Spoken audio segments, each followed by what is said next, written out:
The waterfall had no name.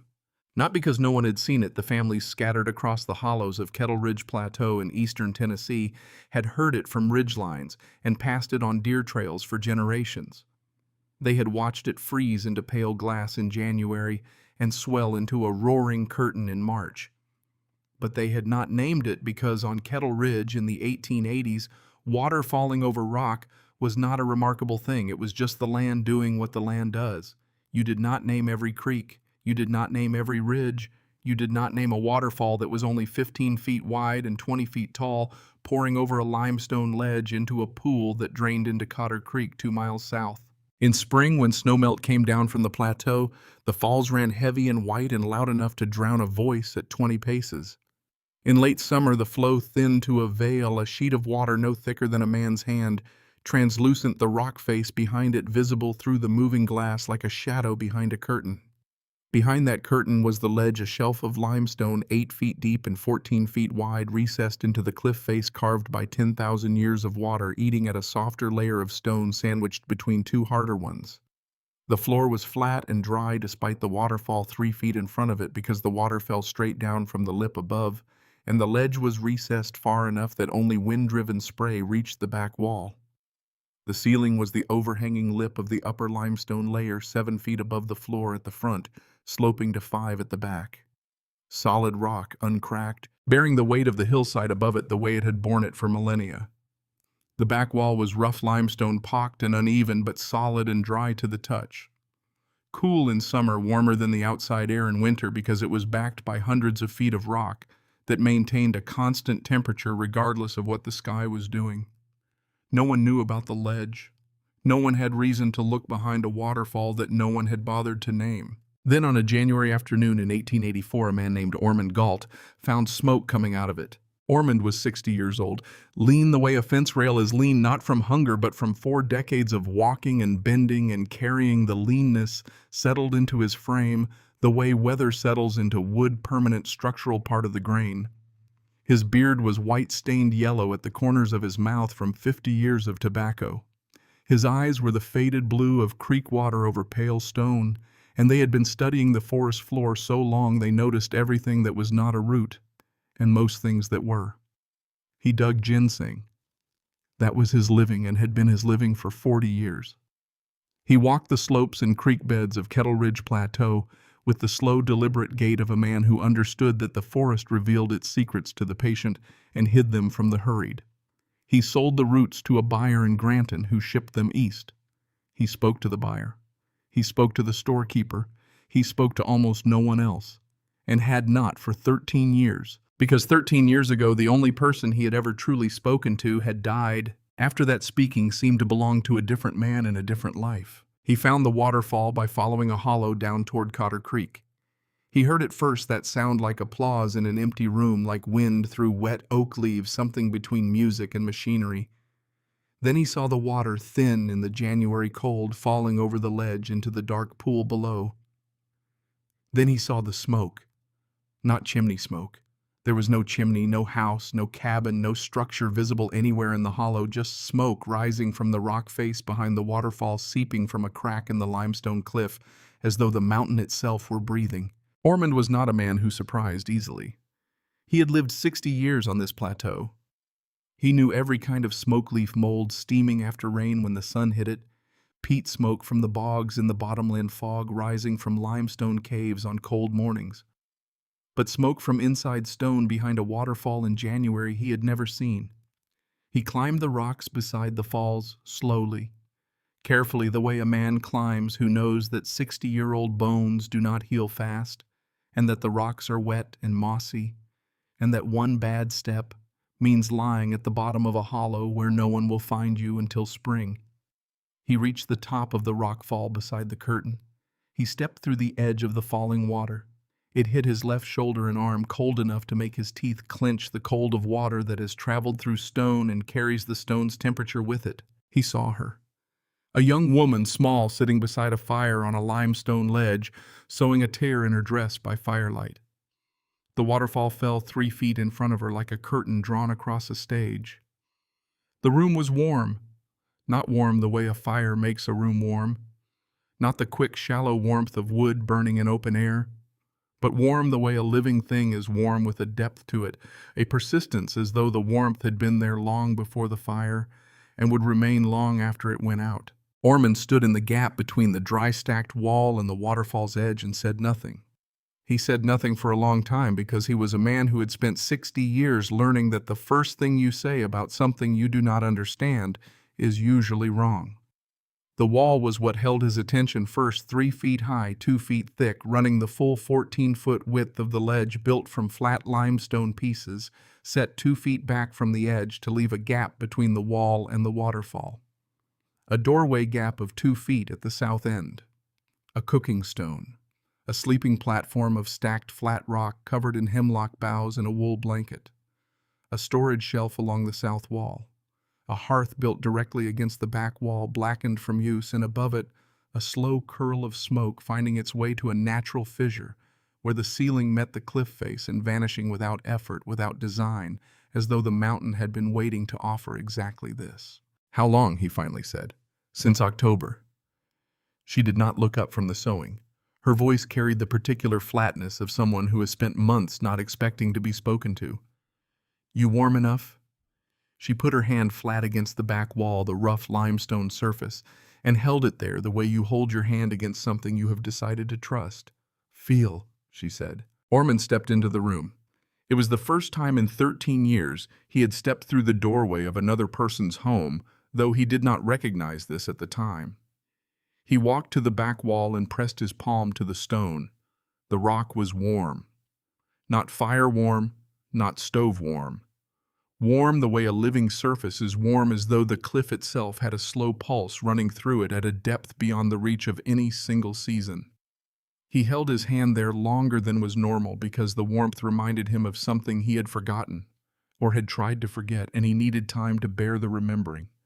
"The mountain's warming you," he said. "I'm warming the mountain." She turned the dress in her lap, examining the seam. "It's warming me back?" Her name was Tessaly Vane. She was 21 years old. To understand how she came to be sitting behind a waterfall sewing a dress by firelight in January, you have to go back to September, to a white ash tree, to a sound that was not a scream. Birch Vane was 24, tall, quiet, the kind of man whose hands had been calloused since he was 14, whose silence was not emptiness, but economy. The silence of a man who spoke only when he had something that needed saying, who trusted that the people around him could tell the difference between nothing to say and too much to say.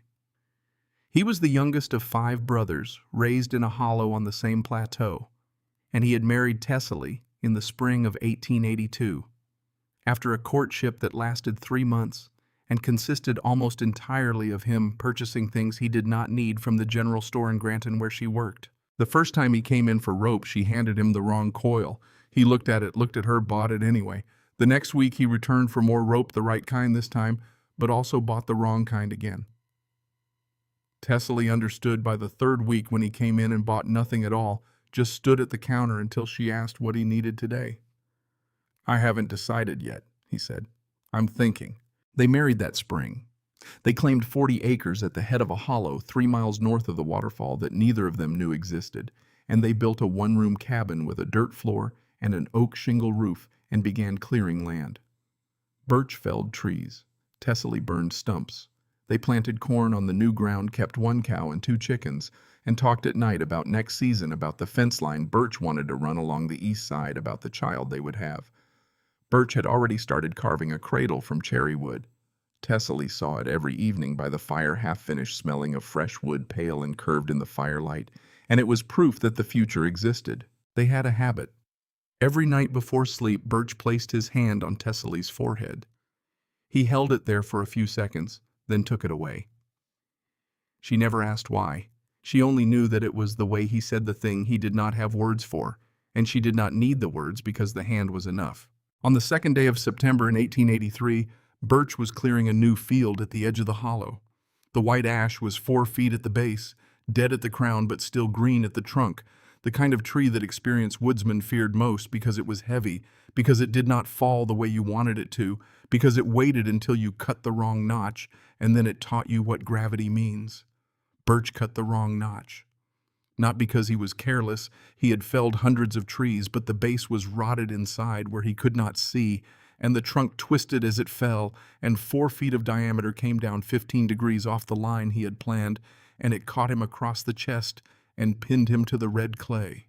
Tessaly was at the cabin 50 yards away, heating water for washing. She heard the crack. Then she heard the sound that came after the crack, which was not a scream but something worse, a single word. Her name spoken at a volume that meant he knew. Not shouted, not yelled. Spoken the way you speak when the air in your lungs is being pressed out by something that weighs more than the world, and you have enough breath for one word, and you choose the word that matters most. You say it at the volume of absolute certainty, because there will not be a second word, and you know that, and you want the one word to carry. She ran. She found him. The trunk lay across his chest, pressing him into the earth, and he was still breathing, but each breath was shorter than the one before. Each inhale a little shallower, each exhale a little longer. The sound of it was the sound of something closing. A door swinging shut on a spring hinge, not slamming but moving with a patience that makes the closing worse than any slam. She tried to lift the tree. It did not move. Not a fraction of an inch, 4 feet of white ash, the wood dense and heavy, the trunk wedged into the soft earth by the force of its own fall. She ran for the axe, tried to chop the branches to reduce the weight. The blade bounced because she was chopping at the wrong angle, and her hand bled, and Birch said, his voice quiet now, with the quietness of a man conserving what little air remained. Don't. Sit down. She sat down beside him. 2 hours. He did not scream. He did not cry. He talked to her about the fence he was going to build on the east side, what kind of wood to use, how to dig the post holes straight so they would hold through frost heave, how deep to set them so the bottom rail would clear the snow line. He talked as though he would still be here next week to build it. Tessaly understood, sitting in the red clay beside the man she had married 16 months ago, holding his hand, while the light changed from midday white to afternoon gold. She understood that this was how he loved her the last time, by pretending the future still existed, by talking about fence posts while his lungs collapsed, by giving her something ordinary to hold on to while the extraordinary thing happened. The way you place a toy in a child's hands while you carry them through a storm. The moment Birch stopped breathing was not dramatic. No final gasp, no last word. His hand was in hers, and she felt the exact instant when the force of his grip did not release but dissolved like water soaking into dry ground. 1 second his hand was holding, the next second his hand was resting.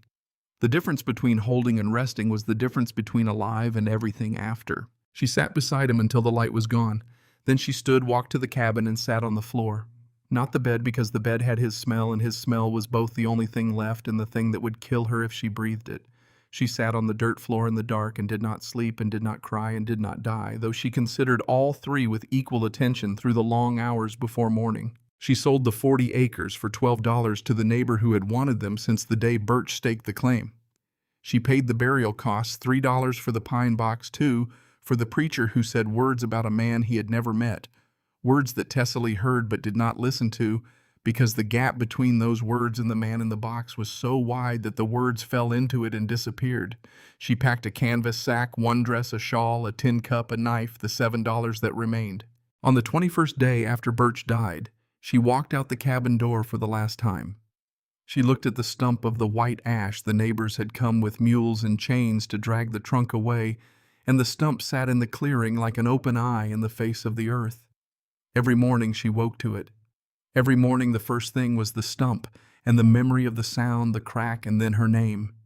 She could not stay in a place where the first thing she saw each morning was proof of the last thing she would ever hear from him.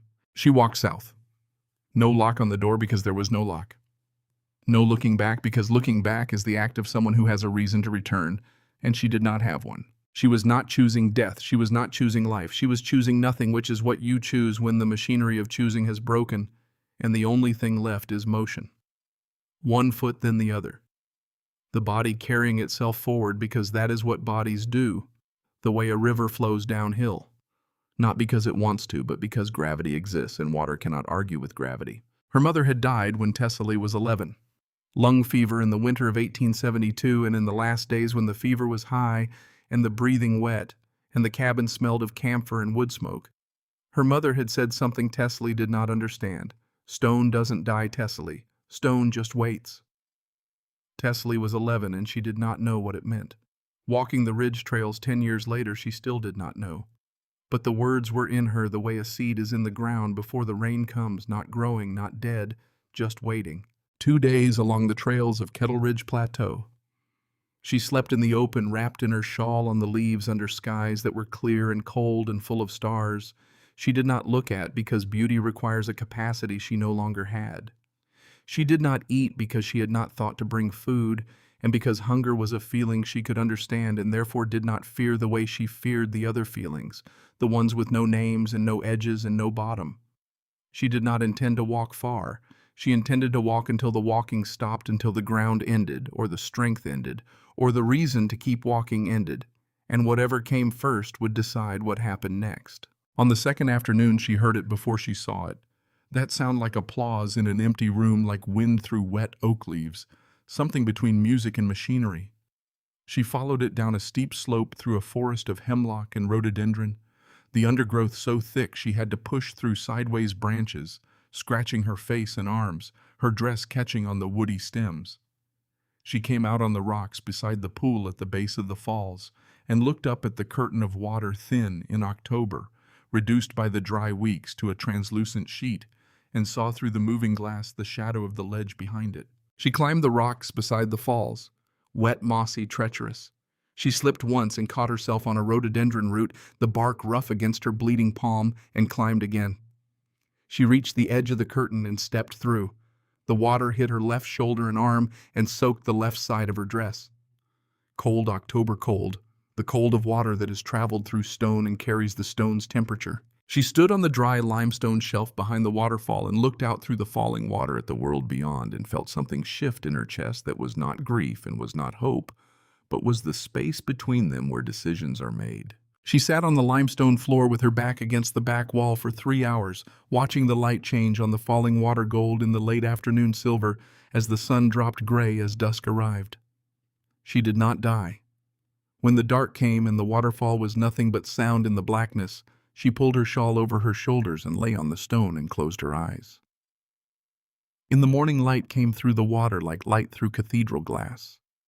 Green and gold broken into moving patterns on the stone ceiling, shifting alive.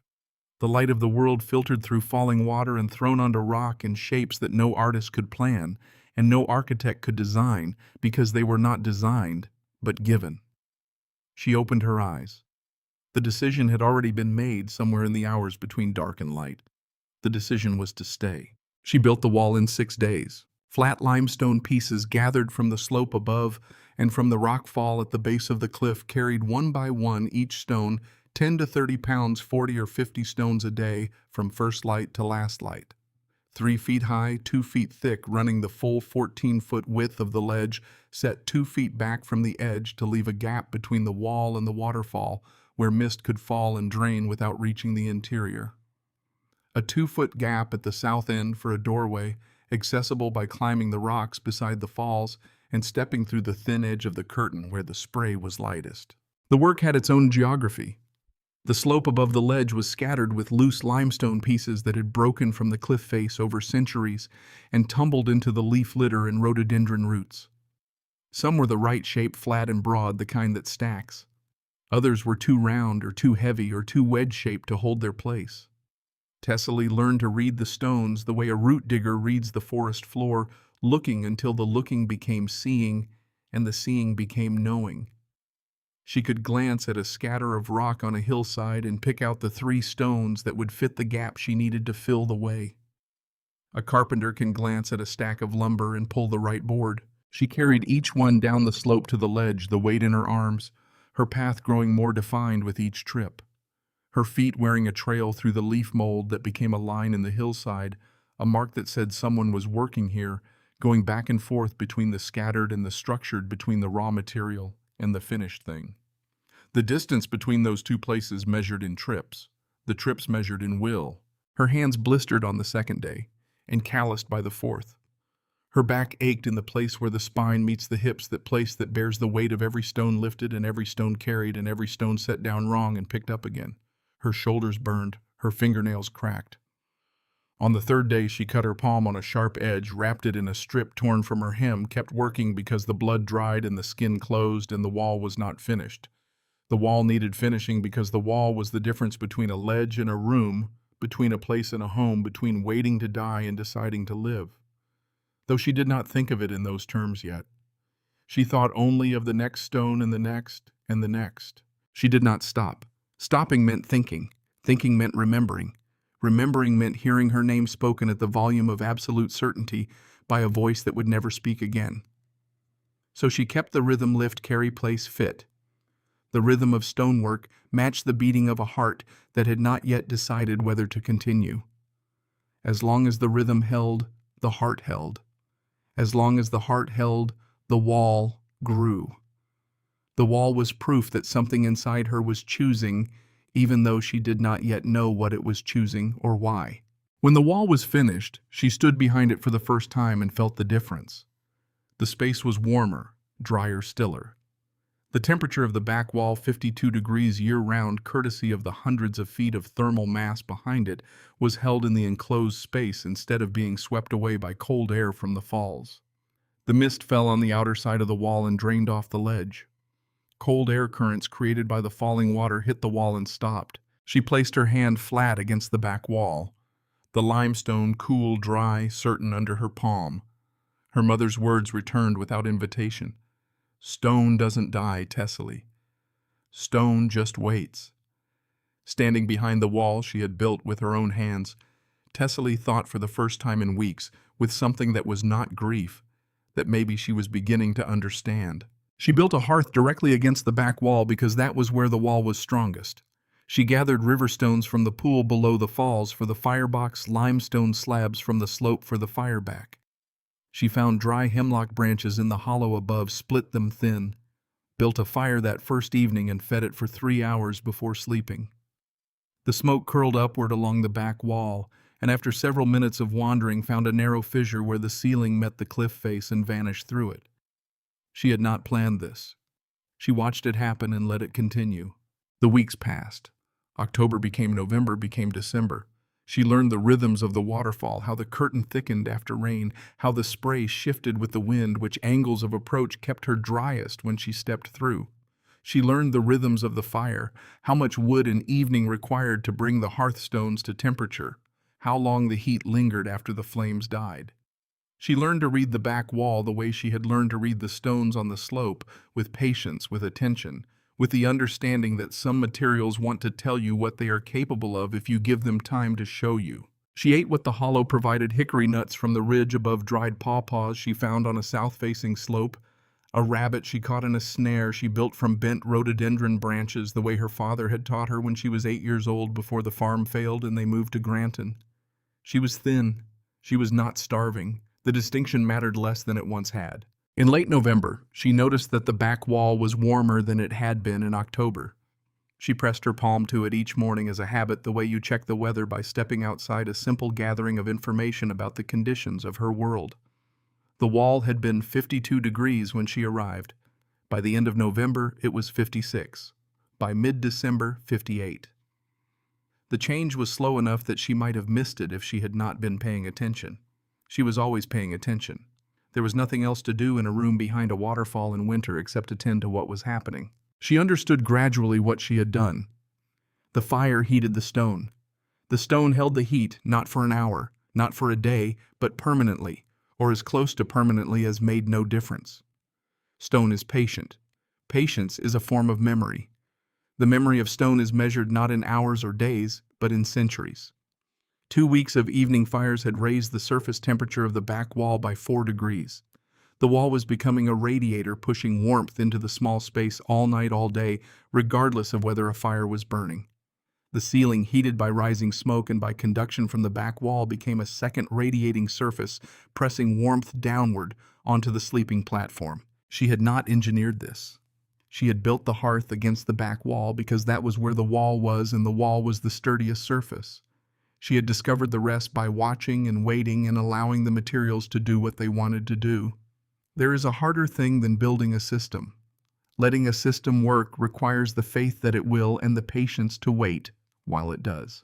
That was Tessaly Vane in January of 1884 when Ormond Gault stepped through the curtain of water and felt the warmth of a room that should not have been warm and stood with his palm against the back wall, unable to move his hand away. He held his hand there longer than was normal. The warmth reached into something he had not touched in 13 years, some central furnace he had allowed to go cold. The kind of cold that is not a temperature but a decision, not an absence of heat but a refusal to generate it. He had not called it a decision at the time. He had called it continuing. He continued to dig ginseng, continued to sell in Granton, continued to eat and sleep and chop wood and patch the roof. But every action had the quality of a thing done by muscle and not by intention, a clock still running after the person who wound it has left the room. The mechanism worked. The hands moved. The hours passed. The reason the clock was built, the desire to know what time it is, and therefore to know that the future matters, that had been gone for 13 years. His wife Ida had died in the winter of 1871. Lung sickness, 44 years old. They had married when both were 22 and spent 25 years on the same hillside in the same cabin he had built with his own hands from white oak logs he felled and notched and stacked and chinked with mud from the creek. Ida was the only person Ormond had ever truly talked to. Not the talking you do to buy and sell and comment on the weather, but the other kind, where you do not have to explain why you are saying what you are saying because the person already knows before you open your mouth. When Ida died, Ormond did not collapse.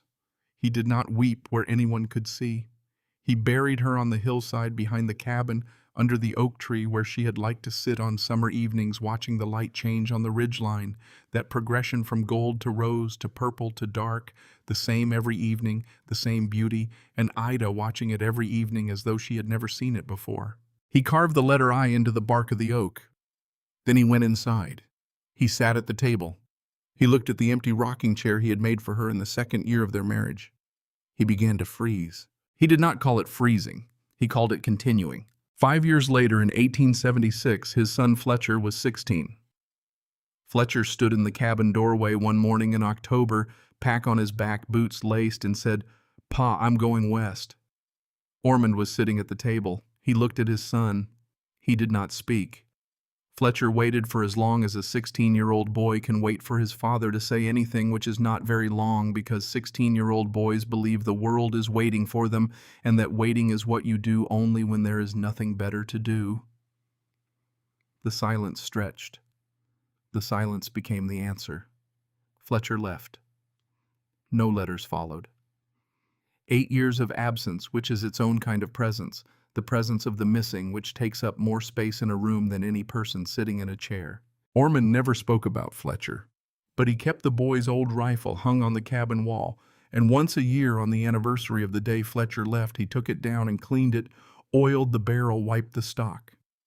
Not because he expected his son to return and need it, not because the gun required cleaning, but because the act of cleaning it was the only act he allowed himself that acknowledged the boy existed, that the absence was real, that the space left behind was not nothing but something heavy and specific, shaped exactly like a sun. Now he stood in a room behind a waterfall with his palm against warm limestone, and the woman he had found there was 21 years old and had built this place alone from nothing. She was small, 5 feet 3 inches. Brown hair pulled back from a face that was thinner than it had been in October, but that had lost the hollowness of a person who is not eating and replaced it with the leanness of a person who works hard and eats enough. Dark blue eyes that had seen something terrible had looked away from it, then looked back and decided to keep looking. Ormond thought in the silence of his own skull where no one would ever hear it. She is 21 years old and she is warming the mountain. I am 60 years old and I have let the mountain go cold. He did not mean it literally. He still lit a fire in his cabin every night. But the other kind of fire, the kind you light because you want to live and not merely because you are afraid of the cold, that fire. He had let go out the evening. Ida closed her eyes and did not open them and had not lit again in 13 years. How do you keep it warm through the night?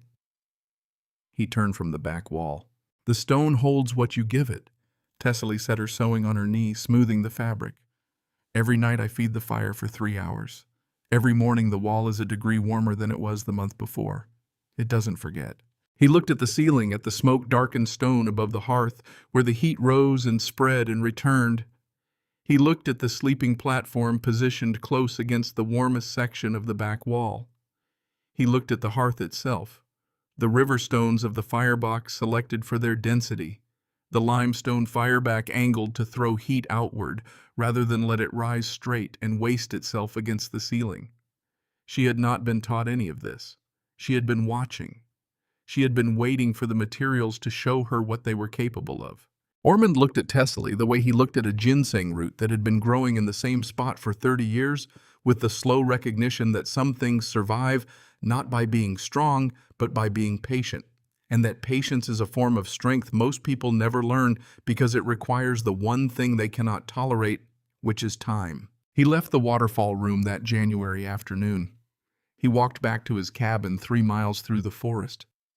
He sat at the table. He looked at Ida's empty rocking chair, the chair he had looked at every evening for 13 years, and seen only absence, the specific absence of a specific person. Cold, where she had been warm still, where she had been present. That night, for the first time in 13 years, he saw it as truly empty. Not empty the way you stop noticing a sound you have heard so long it becomes silence, but empty the way you notice when you have just come from a room that was full of fire and warmth, full of the presence of a person who was actually living, not just continuing, whose living made the walls warm and the stone itself warm with the heat of a life being chosen rather than endured. 3 days later, Ormond packed a sack of cornmeal and walked to the waterfall. He did not explain the cornmeal. He set it on the stone shelf beside Tessaly's things and sat down. He drank a cup of water from the falls. He sat for 20 minutes without speaking. Then he left. Tessaly did not ask why he had come. She understood silence. She had lived with it for 3 months. She knew there were two kinds, the kind that is empty, because there is nothing to say, and the kind that is full because there is too much that cannot be said. Ormond's silence was the second kind. She recognized it the way you recognize a face you have seen in a mirror. His visits became the only calendar she kept. The weeks measured not by days, but by the sound of his boots on the wet rocks beside the curtain. Each Thursday, for it was always Thursday, though neither of them had arranged this, it had simply settled into Thursday the way water settles into the lowest available channel. He arrived with something. A second wool blanket, its store creases still visible. A canvas tarp for the doorway gap that could be pulled across on the coldest nights. An iron fire poker because her wooden stick was burning down to nothing every few days, and an iron poker lasts forever if you do not leave it in the coals. Each Thursday he noticed changes. The wall had gained another course of flat stone creek bank clay, sealing the joints, creating a surface that shed water rather than absorbing it. The sleeping platform had been rebuilt, with the warmest section of the back wall at the head, not the foot as she had originally built it, but moved after she noticed that her shoulders were warmer than her feet through the night, and that warm shoulders made the difference between sleeping and lying awake. Small adjustments. Evidence of a mind in constant conversation with its materials. On a Thursday in late December, Ormond pressed his palm to the back wall as he did each visit. The temperature outside was 22 degrees. The wall held 60. He had unbuttoned his coat without thinking about it, and the unconscious act, the body responding to warmth before the mind could intercede, was evidence of something he noted without comment but did not forget. "You're not fighting the rock," he said. "No." Tessaly banked the fire for the night, setting the larger pieces to catch slowly. "You work with it. It wants to hold heat. I just give it heat to hold." Ormond kept his hand on the wall. 60 winters on this plateau. 60 winters of waking to a cold house and starting over from nothing. The fire dead and the chills settled into every corner. The daily labor of warming a space that could not remember warmth from the night before.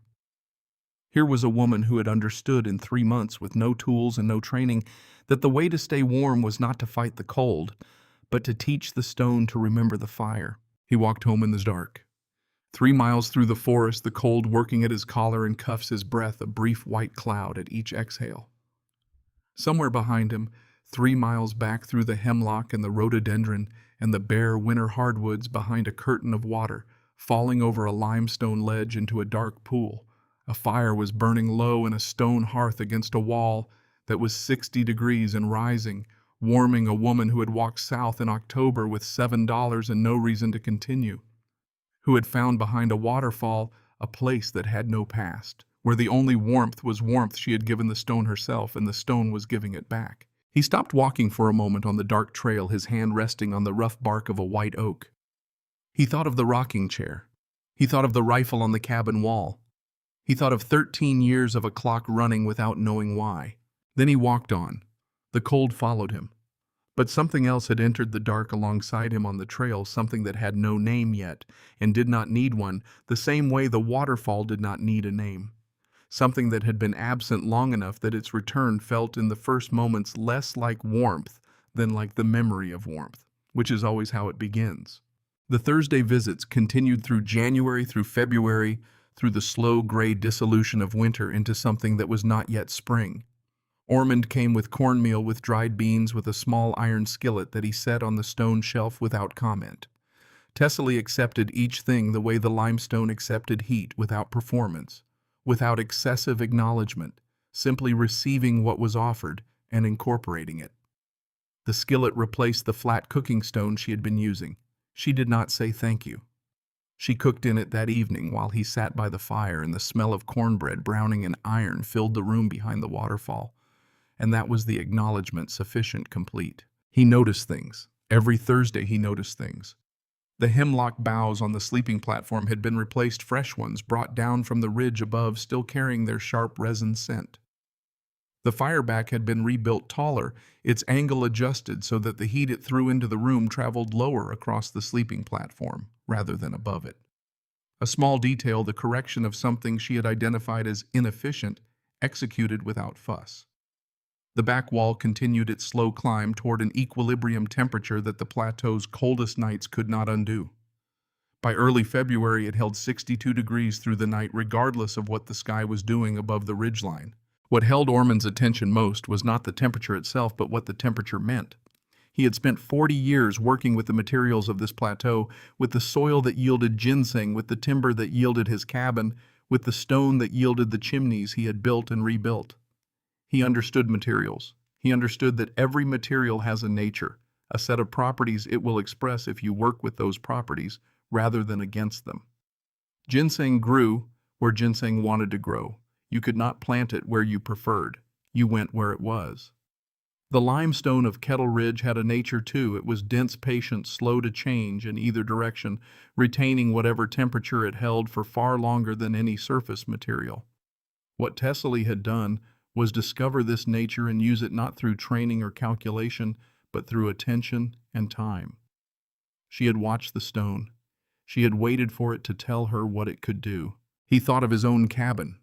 Log walls chinked with mud, a stone chimney that drew well, but whose heat went up into the sky the moment the fire died. 60 years of waking to cold and starting over. He had never once thought to build the hearth against the exterior stone face of the hillside, never thought to let the mountain itself absorb and return what the fire produced. The simplicity of it was what stopped him standing at her back wall with his palm pressed to 62 degrees of patient stone. Not the complexity. The simplicity which requires a particular quality of mind, to reach the mind that does not impose a solution, but waits for the material to reveal one. March came. The waterfall swelled with snowmelt until it roared, filling the hollow with a continuous low thunder that made conversation feel intimate, something you had to lean toward. The mist from the heavier flow reached farther inward, and Tessaly raised the front wall another foot, adding courses of flat stone and sealing the new joints with clay she carried up from the Cotter Creek bank in a tin pot, a 2-mile round trip 4 times in 3 days, her boots leaving a trail in the frost-stiffened soil that Ormond saw when he came that Thursday and understood without being told. She planted the garden in April on the south-facing terrace above the cliff. Mountain soil, thin but rich with centuries of leaf mold, the kind of soil that smelled of time, of the slow, patient alchemy of decay, transforming death into life. She had walked to Granton 12 miles out, 12 miles back for a handful of seeds that fit in her coat pocket. Beans, squash, kale, potatoes. She carried them back the same day, arriving at the waterfall in full dark, the seeds in her pocket lighter than a letter, but heavier in their way than anything else she owned. She had spent the last of her $7. Ormond brought 2 laying hens in April, arriving with them in a cloth sack that moved in an irritated proprietary way, as though the hens had opinions about the journey. He said he was trading them for the ginseng roots Tessaly had found on the slope above the falls and dried on the warm stones of her ledge. The roots were worth 30 cents at most. The hens were worth $1 each. Neither of them mentioned the arithmetic. This was the grammar of Kettle Ridge transaction on the surface care underneath, never made explicit, because making it explicit transformed it into debt, and debt was a language between strangers. He began teaching her to find ginseng that same month. Not in a formal way, not with instruction, but in the way knowledge passes between people who work with their hands through proximity and attention. He came on Tuesdays as well as Thursdays through April and May, arriving at the waterfall before dawn, and they went up into the forest together while the light was still slanted and the dew still on the understory, when the 3-leafed signature of the plant was easiest to read against the dappled ground. He taught by doing. He crouched and dug and lifted and placed the root in her hand.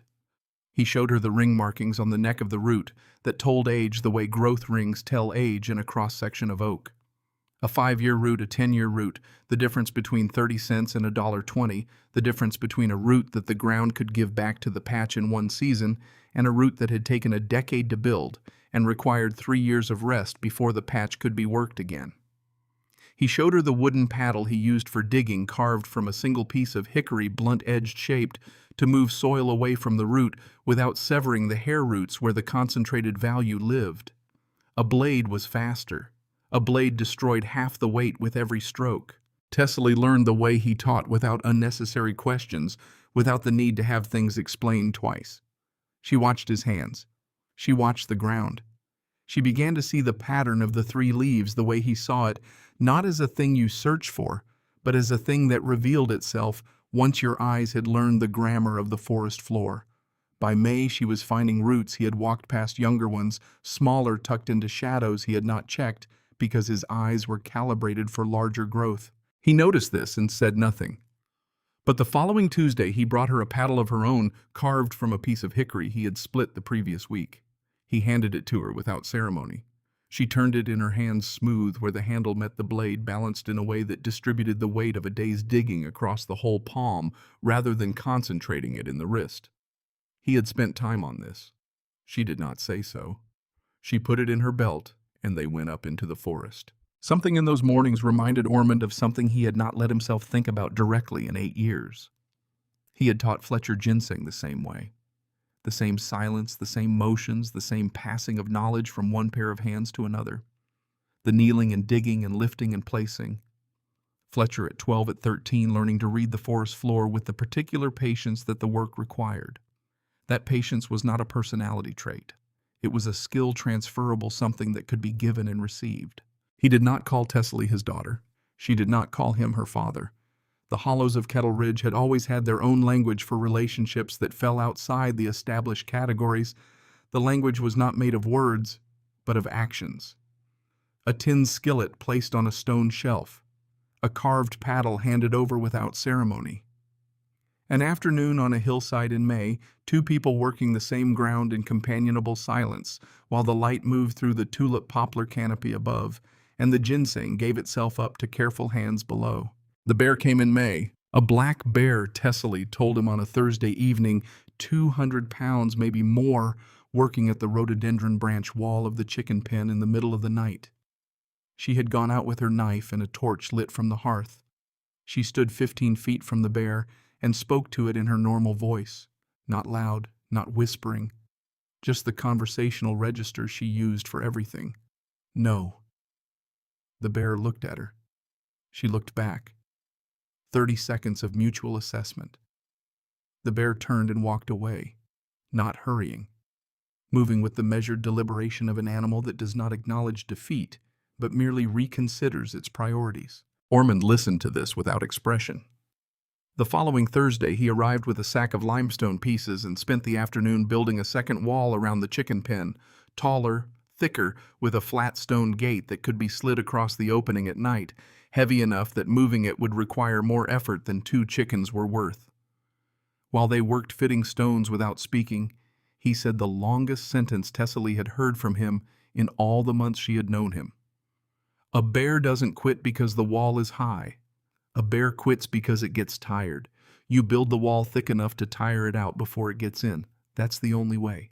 Tessaly stopped working. She looked at him over the half-finished second wall. Are you talking about the bear? Ormond did not answer.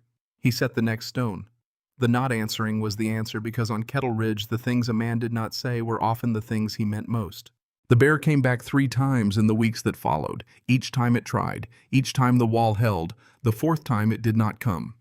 Somewhere on the hillside above the waterfall, a woman who had once walked south with $7 had 2 chickens, a productive garden, a wall built by her own hands, and a second wall built by 2 pairs of hands working in silence. The second wall was stronger. That was what happened when you stopped building alone. Summer arrived in full. The waterfall thinned back to its warm season transparency, and the hollow filled with the green filtered light that Tessaly had watched change since October, grown familiar with it, the way you grow familiar with a landscape that has sheltered you through danger, not taking it for granted, but no longer startled by it either. The garden produced. Beans climbing their poles, squash spreading its broad leaves across the terrace, potato plants low and dense in their rows. The chickens gave 3 eggs a week between them, reliable, a small abundance. Tessaly began coming to Granton in daylight. She had come before in the gray pre-dawn hours, arriving at the store before other customers, completing her transactions quickly and leaving before the town's morning conversations could accumulate around her.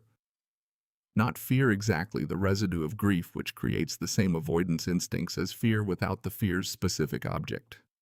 Now she came when she chose. She traded dried ginseng for salt, for candle wax for a new tin pot. She exchanged a dozen eggs for a spool of thread at Prudence Holt's dry goods counter. Prudence Holt was 57, widowed, running her counter with the quiet authority of a woman who had rebuilt a life from unpromising materials and knew the look of someone doing the same. She did not ask Tessaly where she lived. She asked whether she needed needles, having noticed with the observational precision of a woman who paid attention to such things that the mending on Tessaly's dress had been done with something thorned. Tessaly looked at her for a long moment. Yes. Prudence sold her a needle kit for 10 cents. Next time bring eggs. I'll trade you a tea kettle. Hot tea is a reasonable thing to have in winter. One afternoon in late May, Ormond set a bundle of his best ginseng roots on Prudence's counter and said without looking at her, "For Miss Vane, don't say who left it." Prudence looked at him with eyes that had catalogued every variety of man Kettle Ridge could produce and said, "I won't say, but she'll know." Ormond left. Prudence was right. Tessaly knew within an hour of finding the bundle, knew with the certainty you develop for the textures of a particular silence. The knowing was the point. The not saying was a dialect, not an evasion. June brought the flood. A thunderstorm dropped 3 inches of rain on the plateau in 2 hours. Not rain, but a vertical river falling from a sky that had turned green, then black, then opened. Every hollow became a creek. Every creek became a river. Spillwater Falls, ordinarily 15 feet wide and manageable, became a solid wall of brown water, and the spray it produced reached the full depth of the ledge. The curtain overwhelmed the front wall. Water found the side gap and poured across the floor in a surging 6-inch sheet of brown mud and debris. 20 minutes. That was how long the flood had the room. 20 minutes to scatter the hearthstones, soak the sleeping platform, wash the cooking stones off the ledge into the pool below. 20 minutes to turn a home back into a rock shelf. To remind a woman who had begun to feel safe that safety is something you build and the things you build can be destroyed.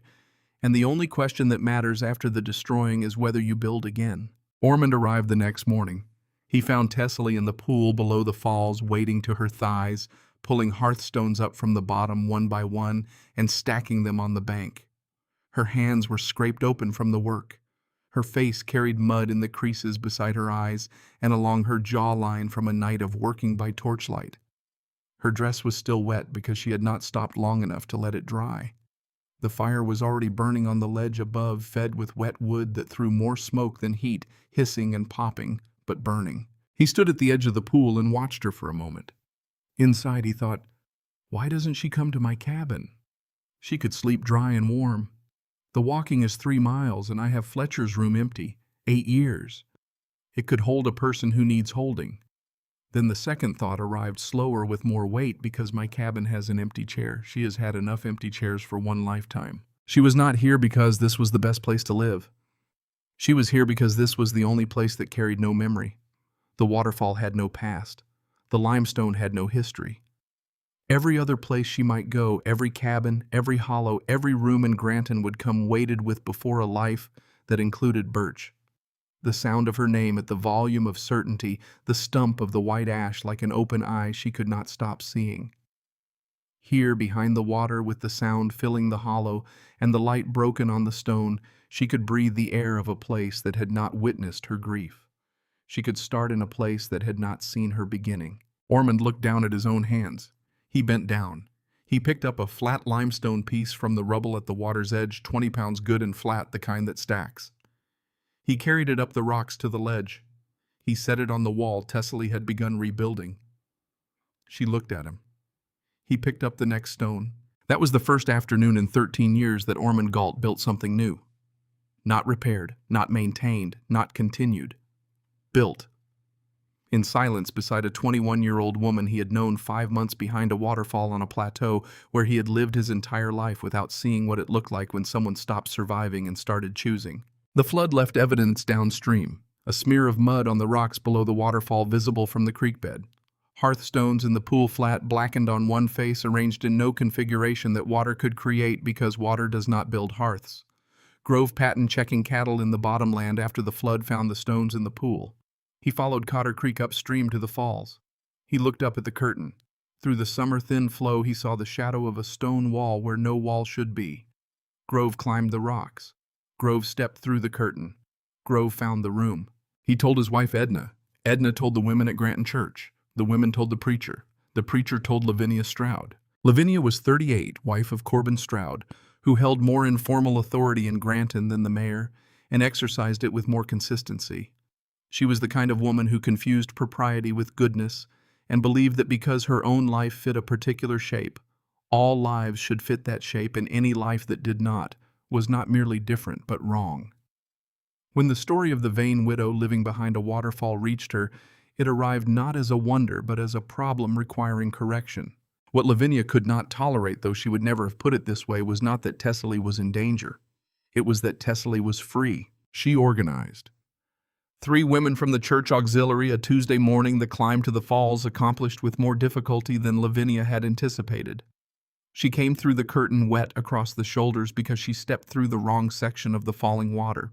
She stood in the room dripping on the floor Tessaly had just swept clean, looking at the rebuilt wall, the relaid hearth, the sleeping platform with its fresh hemlock boughs, the garden visible through the thin water on the terrace above the chickens audible in their double-walled pen.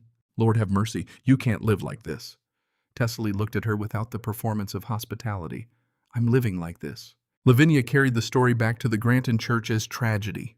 The poor Vane widow living in a cave like an animal. Someone should do something. Someone should bring her back to town, place her with a family, give her the life a widow was supposed to have, the life of a woman defined by her loss rather than by what she had built. Lavinia did not stop after the first visit. She came back. She brought the matter to Reverend Drum. She spoke to Corbin about the community's responsibility toward unprotected women. When Tessaly declined the first round of organized concern, Lavinia found another angle. Ormond heard the news at the Granton store on a Thursday morning from the storekeeper, who mentioned it the way you mention weather casual. General, not knowing the information, was landing on a man for whom it was not general at all, not casual but precise and hard, and landing like a stone dropped from height. What he felt took several days to identify. Not worry, not concern, anger. The arrival of it surprised him because he had not felt anger. In 13 years had not felt much of anything in 13 years with any sharpness. The anger's return was like blood coming back to a limb that has been numb so long you forgot it was attached. Not anger at Grove Patton, who was only curious, whose curiosity was a natural response to an unnatural thing. Anger at the world outside the hollows, at the church-organized opinions and the propriety-enforced shapes that a woman's life was supposed to fit, opinions that were now moving toward the waterfall room, like weather moving toward low ground. He did not debate publicly. He did not argue in the store. He went on the Tuesday following to find Aldous Finch. Finch was 55, a timber speculator who had bought 200 acres on the plateau in 1880, logged the accessible stands, and essentially forgotten about the rest. He did not know Spillwater Falls existed. He did not know anyone was living on his land. But Lavinia knew Finch knew that he cared about his property rights with the attention that men who buy land as investment tend to care about them, and she had been to see him the previous week. The legal notice arrived by way of the local magistrate, 30 days for the occupant of the Finch land parcel near Cotter Creek tributary to vacate or face formal removal proceedings. Tessaly read it on a Wednesday morning, folded it, set it on the stone shelf beside the tin pot, placed her hand on the back wall, 60 degrees, unchanged. She did not panic, but for the first time since October 1883 she did not know what to do next, and the not knowing was its own kind of cold. Ormond came Thursday. She handed him the notice without explanation. He read it, folded it, sat with it in his coat pocket for 10 minutes in the silence of the room, the waterfall filling the hollow outside with its consistent sound, neither frantic nor calming, just steady, the sound of a world that did not acknowledge paperwork. "This is Lavinia Stroud," he said finally. Not a question. "Whoever is behind it," Tessaly said, "the paper itself is real." Ormond went to see Aldous Finch the following Tuesday. Two men sat on the porch of Finch's farmhouse for an hour. What they said remained between them. What became known was that the legal notice was withdrawn within the week. Ormond had dug ginseng on Finch's land for 20 years, under an informal arrangement that benefited Finch in ways that certain other arrangements, timber sales that had not been fully reported to the county assessor, would not survive becoming explicit. The specifics did not need to be stated. Two men who understood each other's positions could negotiate in much the same way Tessaly and Ormond could share information without saying the actual words. Lavinia did not give up. She simply waited for circumstances to change. Reverend Silas Drum arrived at the waterfall on a Tuesday morning in July, 6 months after Ormond had first stepped through the curtain. He rode a bay mare down the hollow trail wearing a black coat and carrying his Bible in his left hand, and everything about his posture declared that he had already decided what he was going to find before he found it. Ormond watched from a stand of rhododendron on the slope above the falls. He had come early, anticipating this visit after hearing from Prudence Holt that the Reverend had been asked to make a pastoral call. He did not intend to intervene.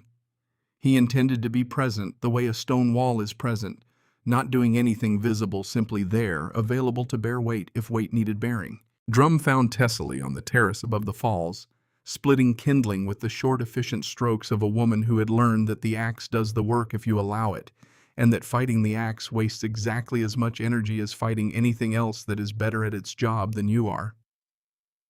The garden behind her was in full summer production. Bean vines covered their poles, squash leaves spread broad and dark across the terrace soil. The waterfall filled the hollow with its constant sound, making conversation a thing you had to lean into making sermons. Ormond thought watching from the rhododendron essentially impossible. Tessaly set the axe down. She looked at the Reverend without the performance of welcome. "Mrs. Vane, I'm Reverend Drum from the First Church in Granton. I know who you are.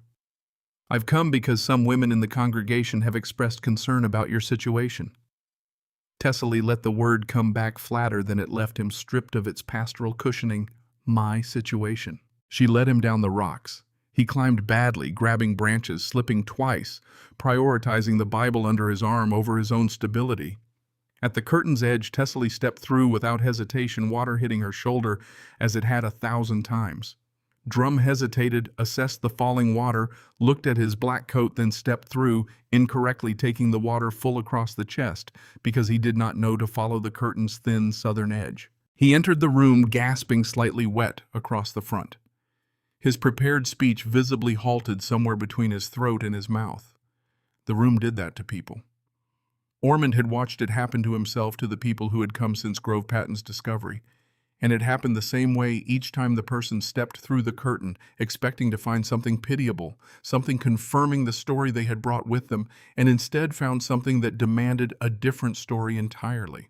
The light moved on the ceiling, green and gold, broken and shifting. The light of the world filtered through falling water and thrown onto stone in shapes that no one had designed, because the design had been the waterfalls, the ledges, the particular angle of the afternoon suns, all of it accidental and all of it exact.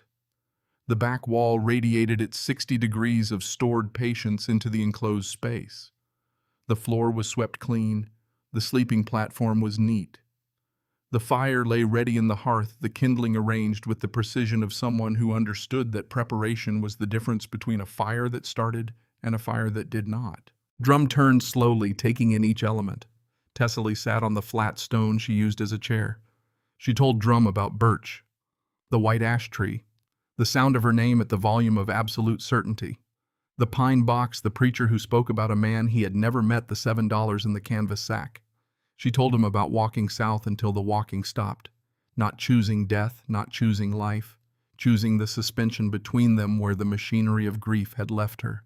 When I stood here the first time, she said, looking out through the water, I felt something I hadn't felt since the day Birch died. Not happiness, not peace, just possibility. The possibility that tomorrow could be different from today. That was enough. That was everything. Drum walked to the back wall. He placed his palm against it the way everyone placed their palm against it because the warmth was unexpected. Because unexpected warmth from stone is the kind of thing that does not allow you to pass it without acknowledgement. He held his hand there. Warmer than my parsonage. He said, his voice carrying something that was not quite his prepared voice, something lower and less certain. Tessaly's reply came with a small, unguarded expression, not a full smile, more the brief escape of light through a gap. The waterfall rescued me, Reverend Drum. I just built the walls. Drum left. He rode back up the hollow trail quieter than he had ridden down, his black coat drying in the July air, and Ormond watched him go from the rhododendron stand with the quiet satisfaction of a man who has witnessed an education taking place in someone who was not expecting to be educated. That Thursday evening, Tessaly told Ormond the story. He sat by the fire, sorting roots by size, his hands moving with the automatic knowledge of 4 decades, his face giving nothing away. When she finished, he sat for a long time. The fire popped. The waterfall ran its constant commentary outside the wall. You said you just built the walls, he said, finally standing to leave. At the doorway gap, he turned back. The words came out of him with the directness of things that have been considered so long they arrive without the usual hesitation. The walls are the hardest part. Anyone can find a waterfall. Not everyone can build a wall. Tessaly looked at him, the look going on longer than looks usually go, the way a note held by a good singer goes on longer than you expect, not because the singer is showing off, but because the note has more in it than the listener anticipated. You're building to Ormond. He walked home in the dark. 3 miles through the forest. The words followed him like footsteps on the trail behind him. You're building too. He had not laid a stone. He had not raised a wall. He had shown up every Thursday with a sack of something and sat for an hour and left. That was not building. That was just being there. Being there, he would come to understand, was how building starts. The argument in Granton faded through the summer months, not because anyone changed their position, but because everyone had corn to tend and cattle to manage, and a life that ultimately required more immediate attention than the management of someone else's. Drum told his story, not the story he had gone to find, but the story he had actually encountered, and the story traveled the hollows of Kettle Ridge the way all true stories traveled there, carefully, with respect for the person at its center, treated not as entertainment but as testimony. Prudence Holt. When the argument was at its loudest, said what needed saying in Granton's dry goods section on a Saturday morning when enough people were present to constitute an audience. I know women in this town who live in houses their husbands built and won't fix a door hinge on their own. Miss Vane built an entire wall. Who here needs rescuing? The question went unanswered, which was its own kind of answer. Ormond said, when asked directly about the woman at the falls, "She's warm. She eats enough." She didn't ask anybody's opinion. On Kettle Ridge, 3 sentences constituted a complete description of a self-sufficient human being. The subject closed. The years between the summer of 1884 and the spring of 1888 are not a story made of events, but a story made of time. Different material, slower, but with its own weight. In the second year, Ormond brought a goat. Tessaly expanded the room, extending the front wall and adding a second chamber on the north end of the alcove where the ceiling was lower, but the space was usable for storage and for the goat on the coldest nights.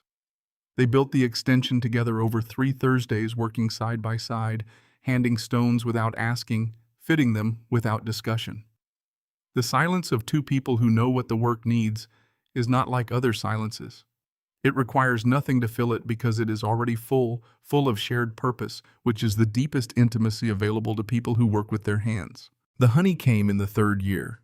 Tessaly had noticed a wild swarm investigating a rock crevice near the upper edge of the cliff, drawn by the moisture and by the flowers that grew in the mist zone around Spillwater Falls. Small white flowers that appeared nowhere else in the hollow because nowhere else had the combination of water and light and stone that the falls provided. She spent 2 weeks making the crevice hospitable, packing it with wax combs she rendered from a small store of candles, creating the temperature differential that swarms respond to.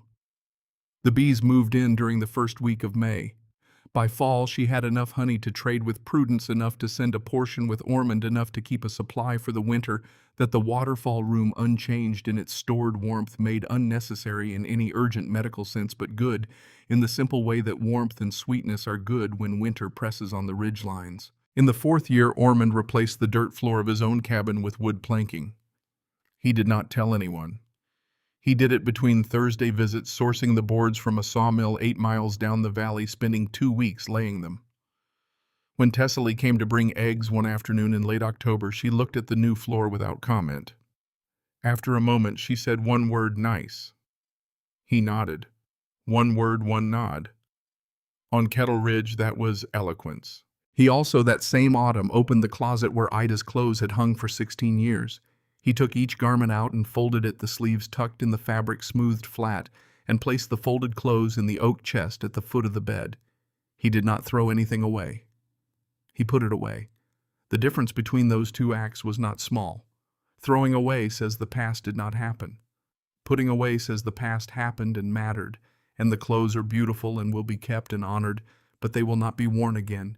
And the closet will hold other things now, because the closet is part of a house that is part of a life that is still moving forward, not in the old mechanical way, but in a new way, the way that involves 2 mornings a week on the hillside above a waterfall, teaching someone to read the forest floor. The rifle stayed on the wall. He was not ready for that. Then came the week before Christmas, a year earlier in that same winter.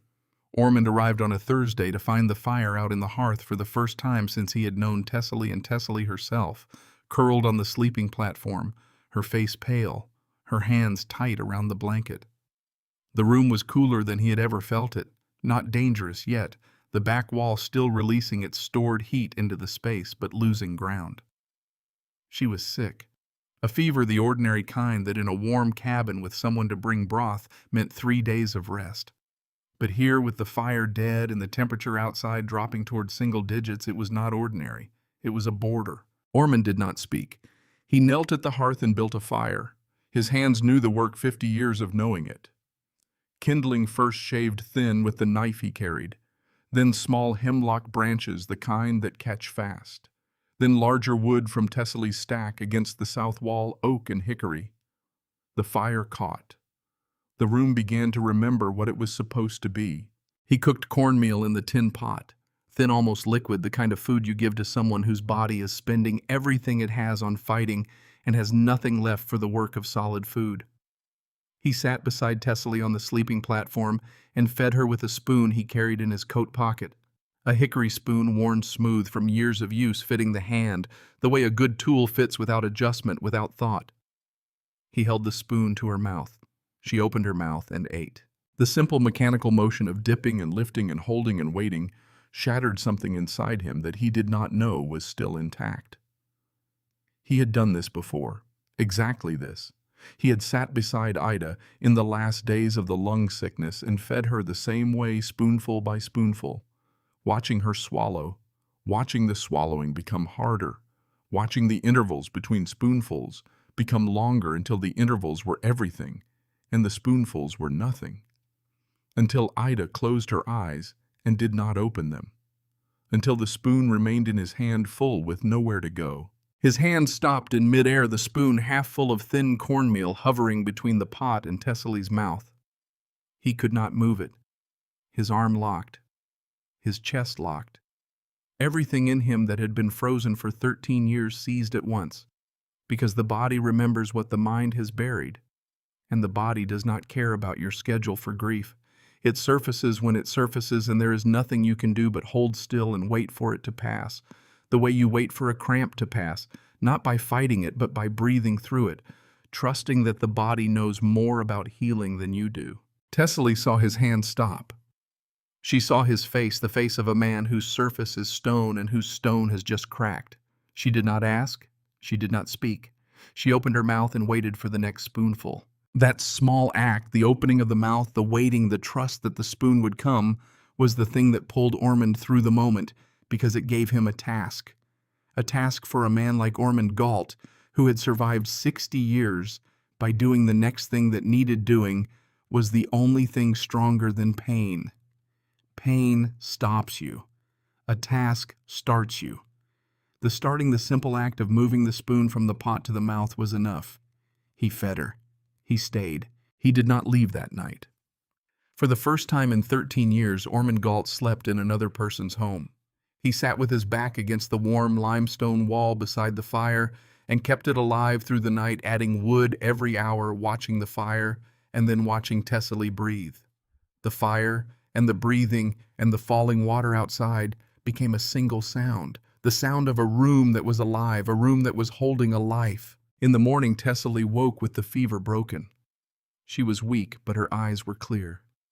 She looked at Ormond sitting beside the fire, his white beard dusted with ash, his eyes red from a night without sleep. "You stayed," she said. "Not a question. A fact."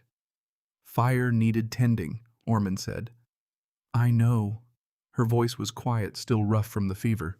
"Thank you for tending the fire." They both knew she was not talking about the fire. They both knew he was not going to acknowledge that she was not talking about the fire. The knowing shared and unspoken was the language they had built between them, the language where care is expressed through action, gratitude through the acknowledgement of action, and the deepest things through the refusal to name them, because naming them would change them, and what they were did not need changing. In the spring of 1888, when Ormond was 64 years old, the storekeeper in Granton handed him an envelope postmarked from Cheyenne, Wyoming territory. The handwriting leaned to the right at the same angle as Ida's, because Fletcher had learned his letters from his mother, and the mother's hand lived on in the son's hand, the way all handed-down things live on in the angle and the pressure of the pen against the paper. Ormond put the envelope in his coat pocket. He walked home. He sat at the table and placed it in front of him and looked at it for 2 hours without opening it. Not afraid of bad news. Afraid of feeling. Afraid that opening the envelope meant admitting that 12 years of silence had been his choice made on the October morning in 1876, when Fletcher stood in the doorway with his pack and said he was going west, and waited for his father to speak. The silence that answered was not stoicism. It was not the Kettle Ridge way of letting a man make his own decisions. It was cowardice, a father too frozen by grief to produce any word at all. Stay or go. Safe travels. Come back when you're ready. Any word. The absence of any word was what Fletcher had carried with him out the door and across the country, and the weight of it was the weight of every mile between Tennessee and Wyoming. He opened the envelope. The letter was short. Fletcher was in Cheyenne. He worked as a carpenter. He had a wife. He had a 2-year-old son. He had named the boy Ormond. The letter said, "I named him after you, Pa. I don't know if you want to know, but I wanted you to know." Ormond read it 3 times. 3 times through the words that contained 12 years of absence, the end of absence, the beginning of something he did not have a name for. This specific combination of grief and gratitude and shame and joy, and the overwhelming recognition that time which he had treated as an adversary for 13 years was actually the thing that had delivered this letter to this table on this afternoon. Time had not taken everything. It had also been carrying this. He put the letter down. He stood up. He walked 3 miles to the waterfall in the near dark. He climbed the rocks and stepped through the curtain and sat in Tessaly's room beside the fire. For the first time in all the months and years she had known him, Ormond Gault cried. Not loudly, not the way a collapse sounds, the way water seeps through stone, slow, steady from somewhere deeper than expression. tears moving down his face while his features barely changed the face of a man of 64 who had held everything inside so long that even the releasing was controlled, even the breaking had structure. The cracks opening along the grain rather than shattering it because the stone was too old to pretend it had no cracks but too dense to come apart. Tessaly did not ask. She placed a cup of water beside him, the same gesture he had made for her in January, the gesture that says, "I see you and I am here, and that is all I will do because that is all you need." She continued sorting beans. The small, dry sound of beans falling into a tin cup filled the room alongside the waterfall's voice, a rhythm that said, "The world is still here. The work is still here. You are not alone. And the proof of your not being alone is the sound of someone doing ordinary work beside you while you come apart and find your way back." Ormond sat for an hour. He wiped his face with his sleeve. He drank the water. He said, "I have a grandson. His name is Ormond." Then he stood up and left. He wrote back that week 4 sentences. The boy's name was the best thing he had heard in a very long time. He was sorry for the silence on the morning Fletcher left, and he would like to keep receiving letters if Fletcher was willing to send them. He mailed it in Granton on the following Thursday, after sitting in the waterfall room for his usual hour. The following Thursday, he arrived at the falls carrying a small piece of cherry wood, the finest wood on Kettle Ridge, tight-grained, warm-colored, the wood you used for things that mattered, because the wood itself was a statement about what mattered. He sat beside the fire and began to carve. His hands had not carved since the early years of his marriage. They remembered without being told the knowledge living in the tendons rather than the mind. "What are you making?" Tessaly asked. "A horse and cart. Small." "For who?" "For my grandson." Tessaly smiled. Ormond, holding the knife to the cherry wood, smiled too. 2 smiles in a room behind a waterfall, small and performed, the kind that happen because the person smiling has forgotten for a moment to prevent them. Outside the curtain, Spillwater Falls ran on in its ordinary way, indifferent to what was happening inside, as waterfalls are indifferent to everything except the path gravity provides. Inside, something was assembling itself from the parts that had been scattered across 13 years of cold. Not quickly, not loudly. The way the back wall had assembled its stored warmth, degree by slow degree, patient, faithful to the process. Fletcher wrote back in August. The letter took several weeks to travel from Cheyenne to Granton, and Ormond was at the store on a Tuesday when it arrived, which meant he read it standing at the counter rather than carrying it home unopened. The storekeeper pretended to inventory nails. Ormond read the letter twice, folded it with the careful deliberation of a man handling something breakable, put it in his coat pocket, paid for his cornmeal, walked out. Fletcher was well. The carpentry work was steady. Railroad expansion had created more demand for finished wood than Wyoming's carpenters could meet, and Fletcher had taken on 2 apprentices. His wife's name was Dory. The boy was walking, now had been walking since March, spent his days pursuing the dog across the workshop floor with the single-minded determination that his grandfather would apparently recognize. Fletcher wrote that last part without elaboration, trusting that it would land correctly. And it did.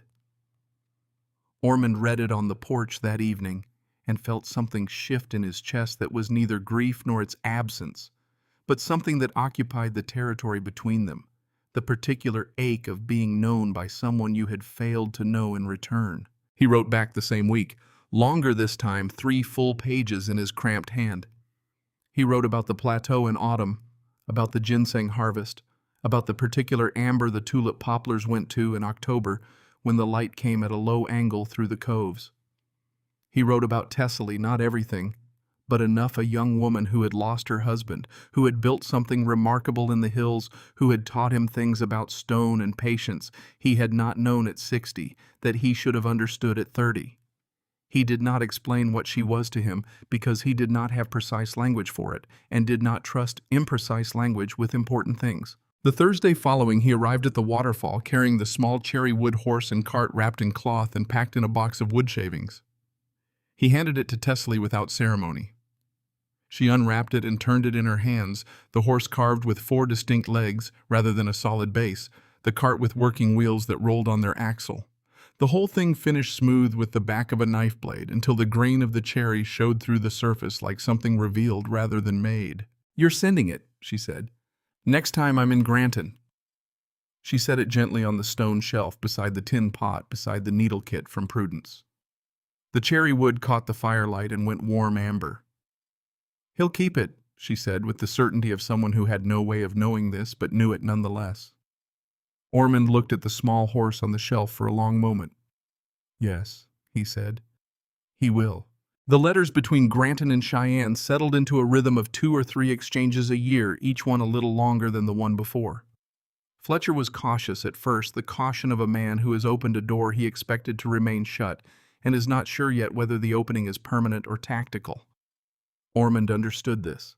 He answered every letter with the same steadiness that he brought to everything, the steadiness of a man who had learned that showing up consistently was the only argument worth making. He did not write the word sorry. Fletcher did not write the word forgive. The absence of those words was not an evasion, but an acknowledgement that the ledger between them could not be settled in language, only in the accumulation of letters, in the showing up on the page week after week, the way Ormond showed up at the waterfall every Thursday, the way all important things are sustained. Lavinia Stroud had not forgotten. Corbin Stroud purchased Aldous Finch's 200 acres in March of 1890 when Finch relocated to Virginia for reasons that had more to do with certain timber sale irregularities becoming inconveniently visible to the county assessor than with any genuine desire to see Virginia. The sale transferred cleanly. The deed included all acreage, all timber rights, all structures, all improvements. The Spillwater Falls ledge, the south-facing terrace garden, the double-walled chicken pen, the rhododendron paths worn into the hillside by 6 years of daily use, all of it became on paper Corbin Stroud's property. But Lavinia had waited 2 years for exactly this. The legal notice arrived at the waterfall on a Thursday morning in April, delivered by the county magistrate who climbed the rocks with the grim efficiency of a man performing a function he had been explicitly instructed not to enjoy. Tessaly read the document once. A formal complaint had been filed in the circuit court of the county, requesting the removal of any and all occupants of the Stroud land parcel, identified as the Cotter Creek tributary section, said occupants having no deed lease or lawful claim to the property. 60 days to vacate or face court-ordered removal. She folded the paper along its original creases, set it on the stone shelf, placed her hand flat against the back wall. 62 degrees, the wall had continued its slow climb through the years, gaining 2 degrees above its original equilibrium as the accumulated seasons of fire had driven heat deeper into the limestone mass. Unchanged by the document on the shelf. Unchanged by anything that happened in the world of papers and seals and circuit courts. She had built this room. She had hauled every stone, dug every post hole for the chicken pen, turned every shovelful of soil on the terrace above. She had survived a flood and rebuilt. She had kept 2 chickens alive through 6 winters. She had dug ginseng from these slopes until the patches knew her footsteps. The idea that a document could nullify 6 years of that work did not frighten her. It made her tired, in the particular way that injustice makes people tired. Not the tiredness of weakness, but of someone who has already given everything and is being asked to give it again. Ormond arrived that Thursday. She handed him the notice without preamble. He read it. His face did not change. He folded it and held it in his hand for 10 minutes while the waterfall ran its commentary outside, and the fire burned low in the hearth, requiring nothing from either of them. "This is Lavinia Stroud," he said. Not a question, the flat recognition of a pattern he should have anticipated. "Whoever is behind it," Tessaly said, "the paper itself is real." He left that afternoon without his usual 20-minute sit. The following Tuesday he was in Granton before the store opened, waiting on the step for Attorney Wade Castle, whose office occupied the back half of the hardware building on the main road. Castle was 45, a compact man with the economical movements of someone who spent his days navigating other people's disputes and had learned to conserve his own energy accordingly. He had practiced law in the county for 20 years.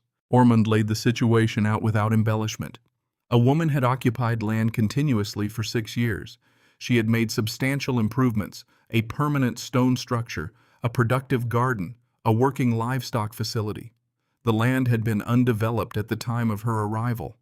The current owner had purchased recently with full knowledge that an occupant was present specifically to pursue removal. Castle listened without interrupting. When Ormond finished, Cassell said, Tennessee recognizes adverse possession with improvement. 6 years of continuous open occupancy with substantial improvements to previously unimproved land constitutes a strong prior claim. The Strouds can file, but they will be filing against a 6-year record of documented improvement. He paused. We will need witnesses, people who have seen the property and can speak to the nature and extent of what was built. The judge will want to understand what was there before she arrived and what is there now. Ormond spent the following week collecting what he needed. He went to Grove Patton, who had been the first to find the room, and had the particular credibility of a disinterested party. He went to Reverend Drum, whose visit in the summer of 1884 gave him standing to describe the property in specific observable terms. He went to Prudence Holt, who had 6 years of weekly commerce with Tessaly, and could speak to her presence in the community with the authority of a businesswoman rather than a neighbor. To each of them he said the same thing, not asking for a favor, but stating a fact. She has lived at Spillwater Falls for 6 years. She has built a room, a garden, a chicken facility. She has improved land that was empty scrubland when she arrived. The Strouds bought Finch's deed specifically to remove her. The circuit court will hear the case in July. I am asking whether you saw what you saw. Each of them said yes without hesitation. Prudence said yes while restocking her thread display, and did not look up from the task, which was its own form of emphasis. The hearing was held in the county courthouse in Granton on a Tuesday in late July 1890. The courtroom was small, a converted meeting room with 12 chairs arranged before a table where Judge Emmett Tour sat with the stillness of a man who had presided over enough disputes to have developed genuine patience for their unfolding. He was 58 broad through the shoulders with the hands of someone who had worked land before he studied law. He looked at evidence the way Ormond looked at ginseng roots, with the intention of understanding what was actually there rather than what he expected to find. Corbin Stroud's attorney presented the deed. Clean transfer recorded properly the Stroud family the lawful owner of record. The occupant had no deed, no lease, no agreement with any previous owner. The law was clear. Castle rose. Under Tennessee common law, he said, continuous open occupancy with substantial improvement of previously unimproved land established a prior claim. He introduced the record of Tessaly's presence at Spillwater Falls from October 1883 forward. He listed the improvements: permanent stone structure with thermal heating system, terraced garden under continuous cultivation for 6 growing seasons, enclosed livestock facility, worn path system indicating years of regular use. He noted that the Stroud family had purchased the land in full knowledge that an occupant was present. Grove Patton testified first. He described what he had found the summer of 1884 when flood debris led him upstream: the stone wall, the hearth, the sleeping platform, the fissure in the ceiling that functioned as a chimney. He was matter-of-fact, the testimony of a man reporting what his eyes had found rather than what he had been asked to find. Reverend Drum took longer. He had spent 6 years with the memory of that July morning, stepping through the waterfall curtain, the water hitting him across the chest because he had not known to follow the thin edge standing in the room while his prepared speech dissolved against the reality of the space. He described the room in specific terms: the temperature of the back wall, the quality of the light through the falling water, the garden visible from the ledge above the chicken pen with its double walls. Then he said what he had been carrying since that morning. I came to find a woman in need of rescue.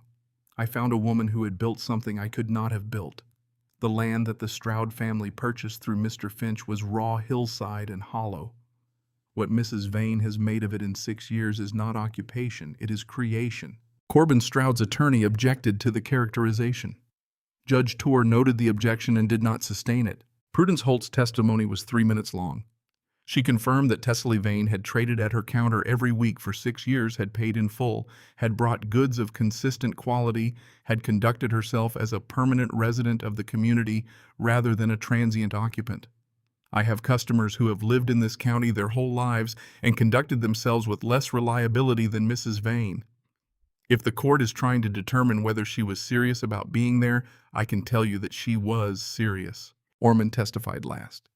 He had considered what he wanted to say for 2 weeks, and what he had arrived at was not argument but witness. He said only what he knew to be true from direct observation. Tessaly Vane had arrived at Spillwater Falls in October 1883. He had visited the property every week since January 1884.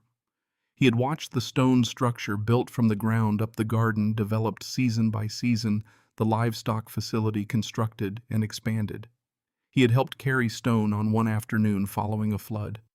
He had taught the occupant to dig ginseng on the surrounding land, which she had harvested responsibly for 6 years. The land before her arrival was unremarked, uncultivated, unknown even to its owner. The land as it stood now bore the unmistakable marks of someone who intended to stay. Then he said what he had been carrying since the January afternoon. He first pressed his palm to the warm limestone. "I have dug ginseng on Kettle Ridge for 40 years, Your Honor. I know the difference between ground that has been worked and ground that has been passed through. The difference is intent. Mrs. Vane's intent has been visible in that ground every day for 6 years. What she has done there is not squatting, it is stewardship." Judge Torr was quiet for a long moment after the last witness stepped back. The courtroom held its silence the way the waterfall room held heat, not effortlessly, but through accumulated density, the weight of what had been said pressing down on what was still to be determined. Then, the claim of adverse possession under improvement is sustained. Mrs. Vane has established prior right by continuous, open, and substantial improvement of previously unimproved land. The Stroud complaint is dismissed. The court will instruct the county registrar to initiate title transfer proceedings within 30 days. Lavinia Stroud sat in the second row throughout. She had worn her best dress, the dark green wool she reserved for occasions of civic importance, occasions where her presence was itself a statement. She watched the ruling come down with the particular stillness of someone who has built a wall at a specific location and watched the water find another path. She did not speak. She did not look at Tessaly. She looked at the judge's table for a long moment, then gathered her things with the careful unhurriedness of a woman who would not show that she had lost and left through the side door. 2 weeks after the ruling, Tessaly stood in the county registrar's office in Granton with the deed to 40 acres in her hand. Prudence had come with her. Ormond stood outside the building, not because he was unwelcome inside, but because offices of official record were not his territory. The same way certain forest stands were territory he understood, and others were not. He was present. That was the thing. When Tessaly came out with the paper, she looked at it for a moment in the July afternoon light. The deed was ordinary standard county form. Her name written in the registrar's careful hand, the acreage described by reference to Cotter Creek tributary, the improvements noted in an attached schedule. She had seen deeds before. She had signed one when she sold the 40 acres that had held the cabin, the cornfield, the cherry wood cradle, the stump of the white ash. This one read differently. This one she was not selling.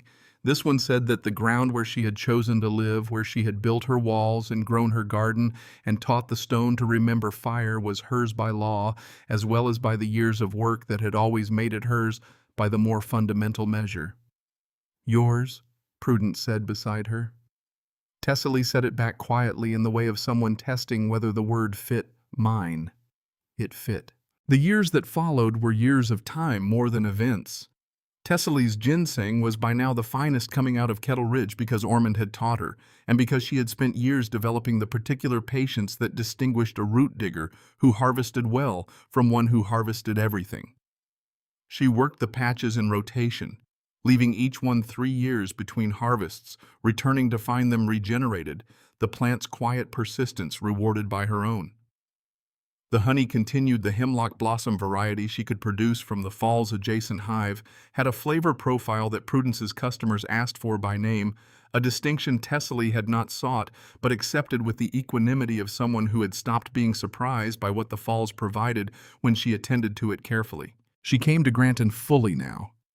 Not the pre-dawn avoidance of the early years, not the careful timing to miss the morning crowd.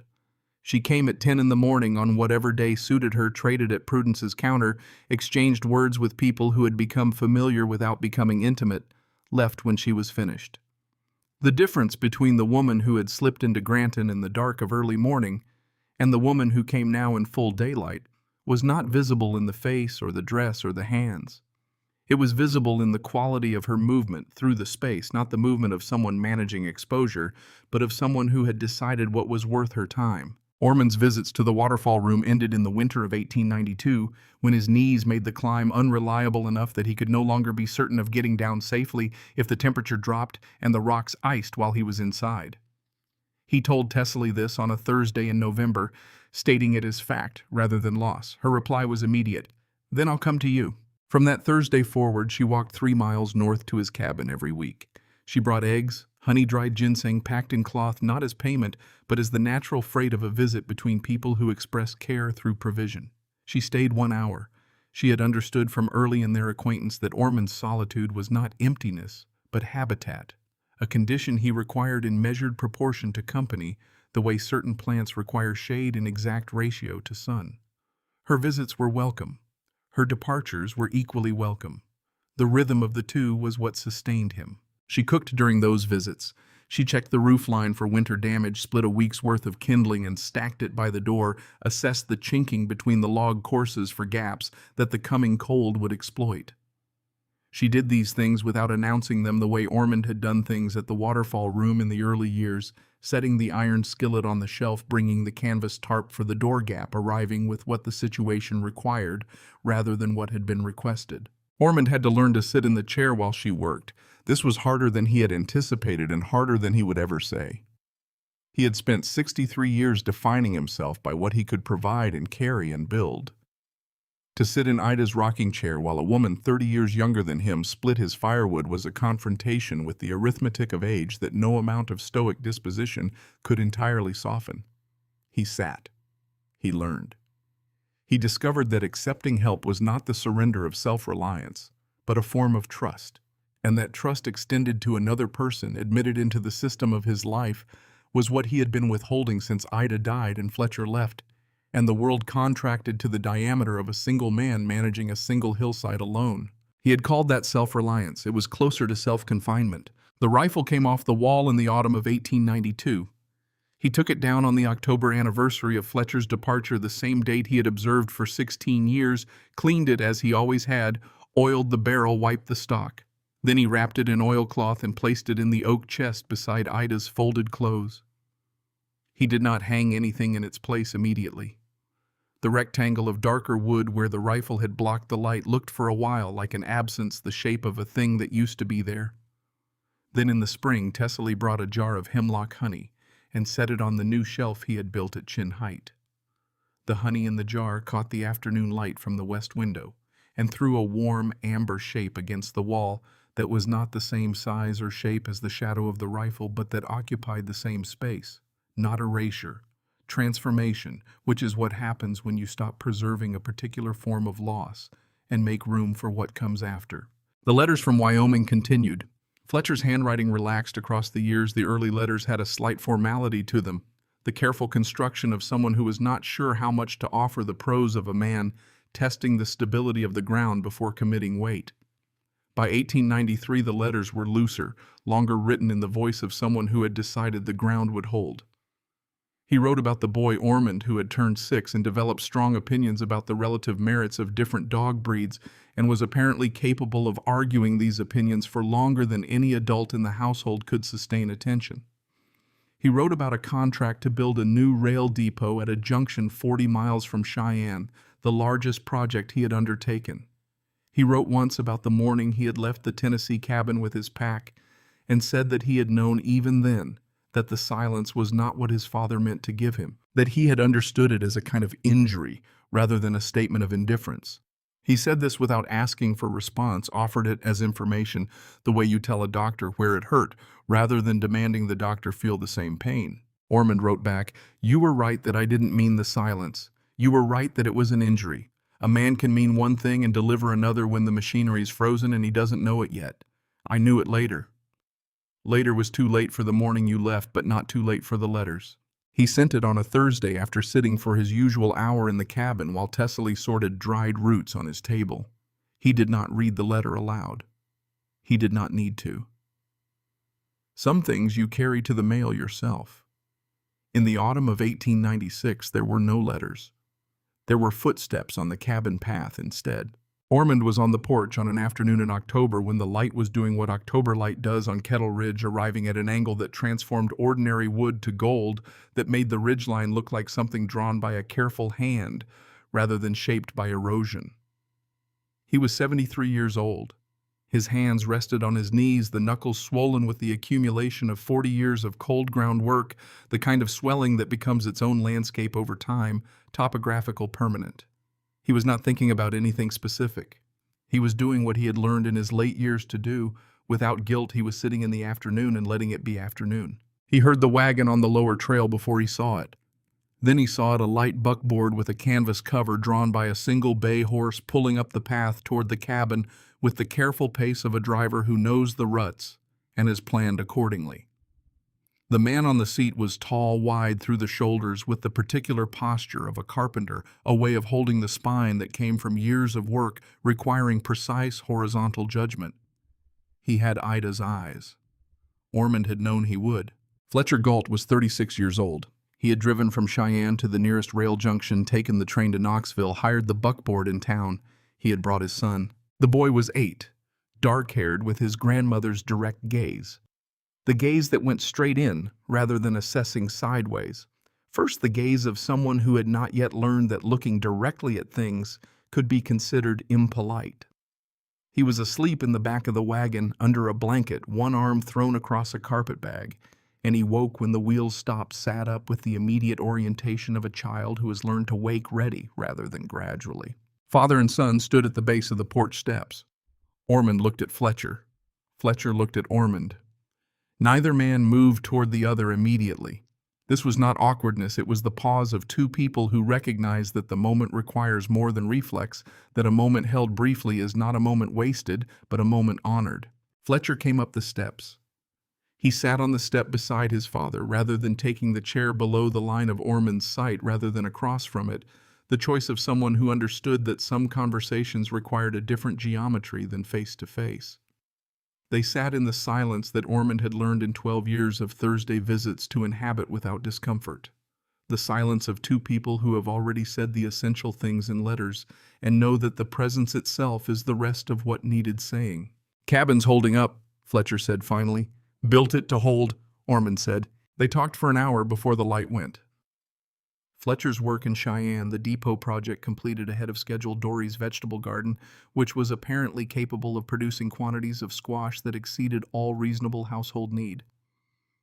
Ormond told him about the ginseng harvest, about Tessaly, about the waterfall room he could no longer climb to, but that Tessaly maintained with the same attention she had brought to it since 1883. He did not explain what Tessaly was to him. Fletcher did not ask. They had both learned in their years of correspondence to trust that important things announce themselves without requiring introduction. The boy had been listening from the step below his chin on his hands, his eyes moving between the two men with the assessment of a child who is gathering information about how adults who have been separated behave when they are together again. When the evening's first coolness moved through the hollow, Fletcher said, "Ormond, say hello to your grandfather." The boy looked up at the old man on the porch. Ormond looked back at the boy who carried his name.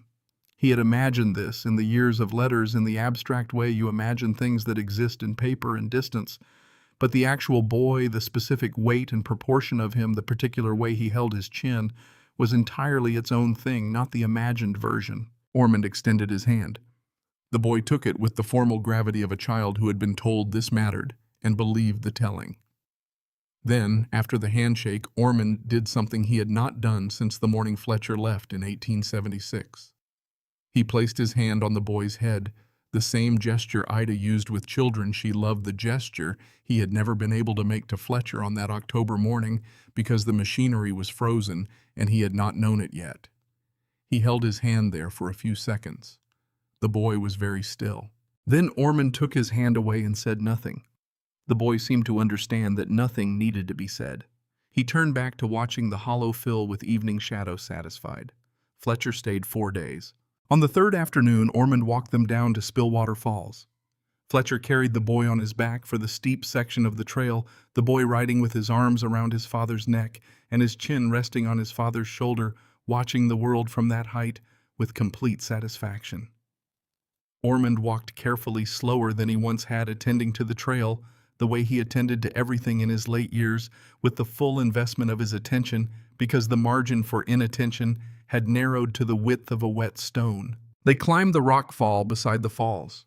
The boy went first fast with the fearless efficiency of a child whose body has not yet learned to doubt itself.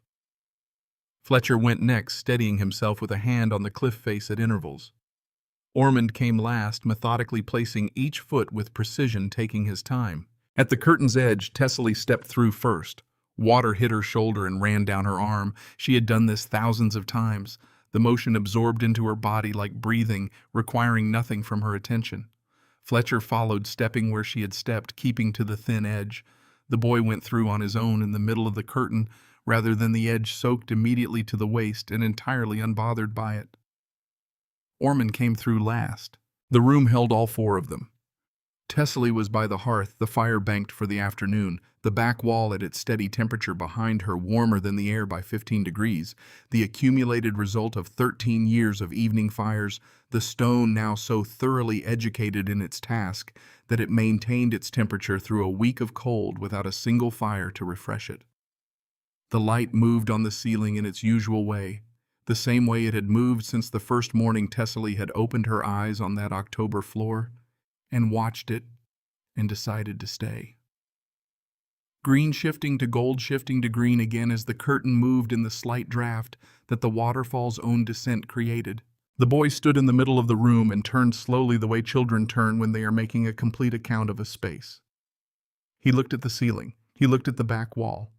He walked to the wall and placed his palm against it, imitating, though he did not know this, the gesture that his grandfather had made 13 years ago in the same place, and that had started something the boy could not have named.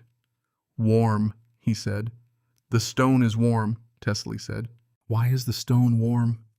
She set down the root she had been sorting.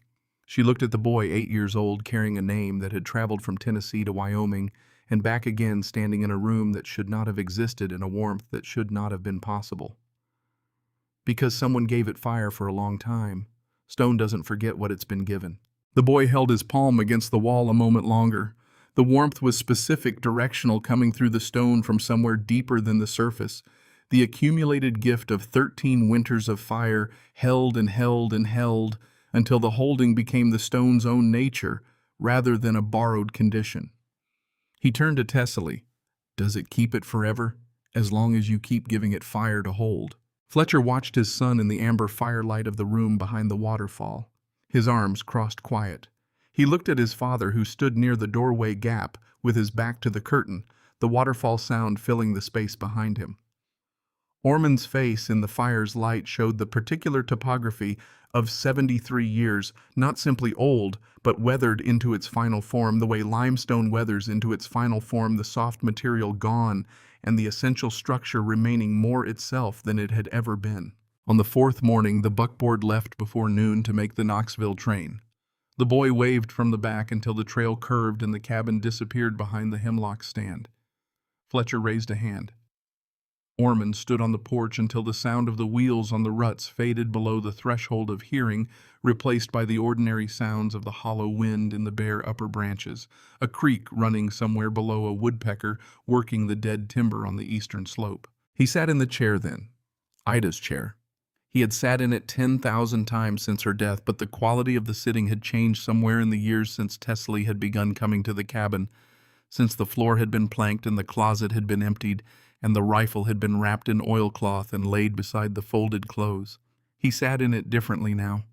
He sat in it the way you sit in a chair that is simply a chair, solid, present, warm in the afternoon light coming through the window, a thing made by his hands in a time when he built things because he believed building was worthwhile, which was still true, which had always been true, even in the years when he had forgotten it. He placed his hand on the arm of the chair. The oak was warm, not the warmth of the back wall at the falls, not the warmth of stored fire, but the simple warmth of sunlight on wood, which is the most ordinary warmth there is. Light falls on a surface. The surface holds what the light gives. No machinery, no intent, just the nature of the material meeting the nature of the gift. He looked at the hollow below the cabin, the bare trees of October, the ridgeline going gold in the afternoon slant. He thought of the January afternoon 13 years ago when he had followed smoke to a waterfall and found inside it something he had not known he had lost. He did not think of it as a discovery. He thought of it as what happens when you have been frozen long enough that you stop recognizing the cold as cold and begin calling it normal. And then something shifts in the air around you, not the cold itself, but your relationship to it. And you begin to feel the temperature you have actually been living in all along. She had not rescued him. That was not what had happened. She had been living in her room behind the waterfall building, her walls feeding her fires, giving her warmth to stone that could hold it. He had come every Thursday for 13 years. He had sat in the warmth she had built, and he had let it find him. That was all. Letting warmth find you after long cold is not weakness. It is the only thing the cold has never been able to prevent. 3 miles south, behind a curtain of water falling over limestone, Tessaly Vane sat beside the hearth in the late afternoon of the same October day, sorting ginseng roots by size and age, the 10-year roots in one pile, the younger ones in another, the hair roots trimmed and saved separately. Her hands knew the work without her attention, which left her attention free for the room itself, the way it was in autumn afternoon, the waterfall thinning toward its winter flow, the light through the curtain going amber and horizontal at this hour. She placed her palm against the back wall. 62 degrees. The same as yesterday. The same as it would be tomorrow. 13 years of fire given every evening and held by the stone, held through every storm and every lull, through the flood and the rebuilding and the legal notice and the ruling and the deed, with her name on it, held through all of it, because stone that has been given something long enough incorporates the giving into its own nature. The temperature was no longer something she had added. It was something the stone had become. Her mother's words had arrived at last at their complete meaning. Stone doesn't die, Tessaly. Stone just waits. She had understood it partially in the beginning as consolation, as instruction about persistence. She understood it fully now. Stone waits not because it is patient by disposition, but because it has no choice. And in having no choice, it becomes patient. And in becoming patient, it becomes capable of holding what impatient materials cannot hold, and what it holds, it does not lose. The stone had waded through 10,000 years of water. It had waded through her grief. It had waded through 13 years of fire until the fire was no longer something external that heated it, but something internal that it was. She had given it warmth. It had given warmth back. This was not exchange in the commercial sense, not a transaction with a balance sheet, not a debt incurred and repaid. It was what happens when two things are in sufficient contact for sufficient time. They stop being separate. The boundary between them becomes permeable. What moves across that boundary stops being a transfer and starts being a conversation. She thought of Birch, not with the full weight of the early years. That weight had not disappeared, but had been incorporated the way the fire's heat had been incorporated into the stone, transformed from something she carried into something she was. She thought of the afternoon in the red clay, the light going from white to gold while she held his hand. She thought of what it meant that he had spent those 2 hours talking about fence posts. The fence had never been built. The 40 acres had been sold. The cabin had been emptied. But the fence existed somewhere in the permanent record of what he had chosen to give her on the only afternoon he had left to give anything, and that gift had not diminished in 13 years. It had become like the stone's warmth, part of the temperature she maintained. She understood now that the building was not the lesser part. The building was what made the rescue possible. The waterfall had been there for 10,000 years, offering the ledge, the shelter, the particular combination of stone and water and light that the space provided. What it could not do, what no landscape, however hospitable, can do for the person who arrives in it, was build the walls. That had required her. Her hands, her grief, her refusal to stop moving when the machinery of choosing had broken her willingness to carry stones down a slope in October and stack them one on another until the stacking became a room, and the room became a home, and the home became the evidence that something inside her had been choosing, even in the months when she could not feel herself choose. The walls were the hardest part. The light through the curtain shifted the sun moving behind the ridge, the gold going to silver, the silver going to the blue-gray of mountain dusk. She added 2 pieces of oak to the fire. The flames caught and rose, and the warmth moved outward and met the warmth already in the room, already in the stone, already in the air. that the waterfall's own movement kept circulating through the space without effort. Outside Spillwater Falls ran on in the October dusk. 3 miles north, an old man sat in a chair on a cabin porch and let the last of the afternoon light rest on his hands and his face and the hillside he had lived on for 73 years. Somewhere in Wyoming, a boy with his grandfather's name was telling his mother about a room behind a waterfall where the stone was warm and kept its warmth as long as you kept giving it fire to hold. Letters would travel east and west across the distance between Tennessee and Wyoming for years, yet each one a little easier than the one before, the language between the two men loosening with use until it moved freely, the way a door moves freely when the hinge has been oiled enough times. The fire burned, the stone held, the water fell in its permanent arc over the lip of limestone into the pool. Below the same arc, it had been falling before anyone was there to see it. The same arc it would be falling long after. Unnamed, unremarked, doing what it did because the hill rose and the water fell, and gravity had been making the same argument since before anyone was here to hear it. In the room behind the water, in the warmth that stone and fire had made together through 13 years of patient exchange, a woman sorted ginseng roots and listened to the falls and felt the warmth at her back that she had placed there herself, and that had come back to her, multiplied the way all things come back that are given without reservation to something capable of holding them. The stone was warm. It would be warm tomorrow. That was enough. That had always been enough.